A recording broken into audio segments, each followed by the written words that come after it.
আজকে আমাকে না বলে আবার কি বাজার করে নিয়ে আসলো জানি না।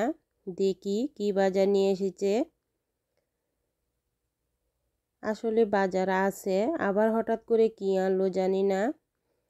ও এই যে স্ট্রবেরি নিয়ে আসছে। এই স্ট্রবেরিটা ফাহাদ অনেক পছন্দ করে, তাই নিয়ে আসছে অনেকগুলা।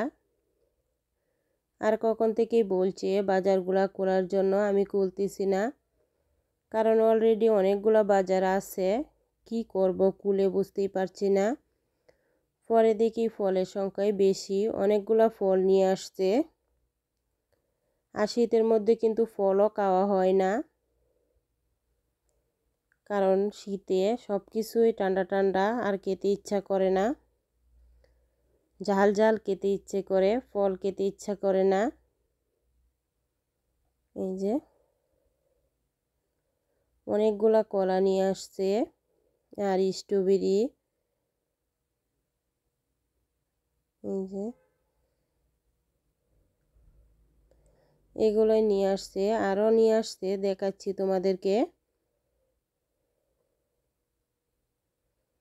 কলাগুলা দেখো, কতগুলা কলা আনছে, মেজাজটাই তো নষ্ট হয়ে গেছে। আর দেখো কতগুলা শসা এনেছে। শসাটা আবার আমার খুব ভালো লাগে, তাই শসা নিয়ে কিছু বলবো না, কারণ শসাটা প্রতি ওয়াক্ত ভাতের সাথে খাওয়া হয় আমার।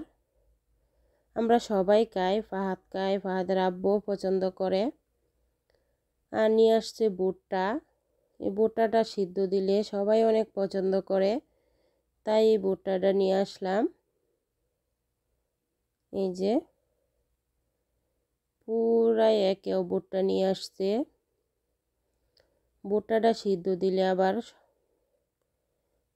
ফাহাদের আব্বু অনেক পছন্দ করে, তাই সন্ধ্যার নাস্তাতে ভুট্টা সিদ্ধ দিয়ে দিই। আর অনেকগুলো মূলা নিয়ে আসছে। ওর আব্বু মূলা ভাজি করলে অনেক পছন্দ করে, তাই এই যে কতগুলো মূলা নিয়ে আসছে। প্রায় 10 মুঠা মূলা নিয়ে আসছে। এই যে শসা, মূলা, ভুট্টা, কলা, স্ট্রবেরি এগুলোই নিয়ে আসছে। যাই হোক, বেশি কিছু আনে নাই, যেটুকু এনেছে এইটুকুই এনাফ। দেখি এইগুলা গুছাই, রান্না করি। এই যে স্ট্রবেরিগুলো ফাহাদকে ধুয়ে দিলে ফাহাদ খেয়ে নিবে, চিন্তা নাই। এইগুলাই বাজার। কেমন লাগলো আমার আজকের বাজারের ভিডিও তোমরা সবাই কমেন্ট করে জানিও। ধন্যবাদ।